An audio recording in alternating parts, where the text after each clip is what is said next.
बेहतर ये है कि प्रधानमंत्री वज़ीर आज़म नरेंद्र मोदी उस फंक्शन में वो शिरकत ना करें, इसलिए कि वो फंक्शन जो होने जा रहा है उसमें अगर वो बहैसियत प्राइम मिनिस्टर प्रधानमंत्री शिरकत करेंगे तो देश को एक मैसेज जाएगा कि प्रधानमंत्री एक फेथ के मानने वालों को सपोर्ट कर रहे हैं। अगर वो ये कह देते हैं कि मैं जा रहा हूँ अपनी इंडिविजुअल कैपेसिटी में, तो उनको कोई उस पर क्वेश्चन नहीं करेगा। यकीनन हर प्रधानमंत्री को अगर वो किसी मज़हब को मानता है तो उसको उस पर मज़हब पे चलने का पूरा इख्तियार है, मगर प्रधानमंत्री एक कॉन्स्टिट्यूशनल हेड भी हैं।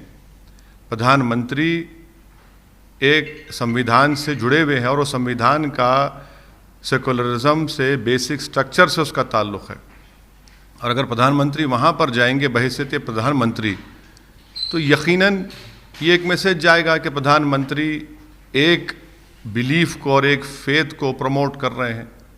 इसीलिए मैंने कहा कि प्रधानमंत्री को जाना है इंडिविजुअल कैपेसिटी में जाए, उसका लाइव टेलीकास्ट ना कराएं, उस पर कोई रोक टोक नहीं है। प्रधानमंत्री यकीनन हम जानते हैं कि उनका रिलीजन क्या है, कोई ऐसा नहीं है कि नहीं जानता, मगर अब बहैसियत प्रधानमंत्री आप जाएंगे वहाँ पर, उससे ये गलत मैसेज जाएगा। इसमें दिक्कत क्या है सर, इसमें परेशानी क्या है? नहीं, कोई परेशानी ये है कि प्रधानमंत्री हैं वो, और देश का कोई रिलीजन नहीं है।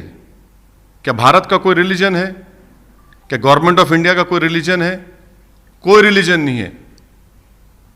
भारत का रिलीजन कोई नहीं है। भारत का रिलीजन क्या है कि भारत उन तमाम रिलीजन्स को मानता है, भारत उन लोगों को ही मानता है जिनका कोई रिलीजन नहीं है, और प्रधानमंत्री उनकी गवर्नमेंट का भी यही होना चाहिए।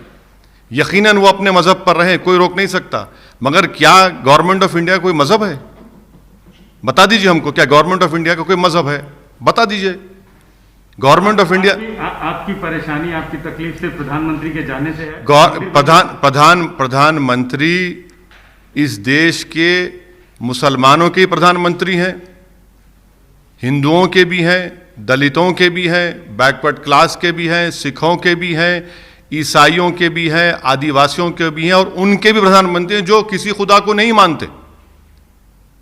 प्रधानमंत्री इन सब के हैं।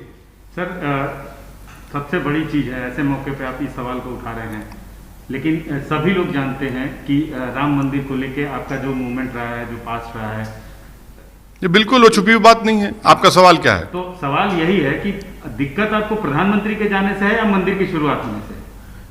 सबसे पहली बात तो यह है कि प्रधानमंत्री अगर जाना चाहते हैं वो पब्लिकली कह दें कि मैं अपने इंडिविजुअल कैपेसिटी में जा रहा हूं, और जब मैं जाऊंगा तो कोई टीवी चैनल उसको लाइव टेलीकास्ट ना करें। हमको इस बात का स्ट्रांग ऑब्जेक्शन है, क्योंकि भारत सरकार का कोई रिलीजन नहीं है। भारत सरकार का कोई रिलीजन नहीं है, इस मुल्क का कोई रिलीजन नहीं है, और प्रधानमंत्री इस मुल्क के तमाम लोगों की नुमाइंदगी करते हैं। नंबर 1 ये। दूसरा ये कि यकीनन सुप्रीम कोर्ट का जजमेंट आया है, और सुप्रीम कोर्ट का जो जजमेंट आया था, आप ही ने आकर हमसे पूछा था, तो हमने कहा कि हाँ, ये हमारे देश की आखिरी कोर्ट ऑफ अपील है, और हमने ये भी कहा था कि supreme court is supreme but not infallible. इस बात को याद रखिए कि एडीएम जबलपुर का केस हुआ था, 40 साल बाद वही सुप्रीम कोर्ट ने कहा गलत केस था, गलत फैसला हुआ था। सर, आप कह रहे हैं कि बहैसियत प्रधानमंत्री उनको नहीं जाना चाहिए। आप भी हैदराबाद के सांसद हैं, आप भी कई फंक्शंस में, कई उद्घाटन में जाते हैं, तो उसमें ये चीज़ तो देख के नहीं जाते कि किस मजहब का है, क्या है? मैं जाता हूं बराबर, मगर क्या मैं ये कहता हूं कि मैं मेंबर ऑफ पार्लियामेंट बन के आ रहा हूं? मैं ये कह रहा हूं ना कि प्रधानमंत्री को, प्रधानमंत्री के कैबिनेट मंत्रियों को अपने अपने पसंद के मजहब पर चलने का पूरा इख्तियार है, चलिए। मगर क्या आप एक कॉन्स्टिट्यूशनल अथॉरिटी हैं? अगर आप असदुद्दीन ओवैसी को इस मुल्क के वज़ीर आज़म से कंपेयर कर रहे हैं, तो मैं ANI का बहुत शुक्रिया अदा करता हूं कि आपने मुझे प्रधानमंत्री के मुकाबले में लाके खड़ा कर दिया, बहुत बहुत शुक्रिया। मगर मेरा बोलना है कि प्रधानमंत्री देश का प्रधानमंत्री होता है, प्रधानमंत्री और प्रधानमंत्री की गवर्नमेंट का कोई मज़हब नहीं होता। वो तमाम मज़ाहिब को सेलिब्रेट करते हैं और जो नहीं मानता किसी खुदा को तो उसको भी सेलिब्रेट करते हैं। मेरा बोलने का मकसद एक ही है कि प्रधानमंत्री जाएं, अगर जाना चाहते हैं जाएं, मगर प्रधानमंत्री बहैसियत प्रधानमंत्री ना जाए, वो नरेंद्र मोदी बनकर जाए और ये कह दें कि भाई जब मैं जा रहा हूं उसका लाइव टेलीकास्ट मत करिए आप। सर दूसरी चीज़, अंतिम सवाल है हिंदी में आपसे कि बाबरी मस्जिद को लेकर बहुत लंबा संघर्ष आप लोगों ने किया। बतौर मुस्लिम पर्सनल लॉ बोर्ड के मेंबर भी आपने कोशिशें की, फाइनली शिकस्त आपको मिली। जो आपके साथ आपके साथी थे, ऐसे मौके पर जब मंदिर का निर्माण होने जा रहा है और देश की जो एकता अखंडता है उसको देखते हुए आप अपने साथियों से, अपनी कौम से क्या अपील करें? मैं पूरे देश से कहूँगा, आप क्यों मुझे खाली अपने कौम से कहने के लिए कह रहे हैं? नहीं, मैं तो पूरे देश से कहूँगा कि उस जगह पर मस्जिद थी, उस 22 दिसंबर 49 की रात में चोरों की तरह उसमें मूर्तियों को रखा गया।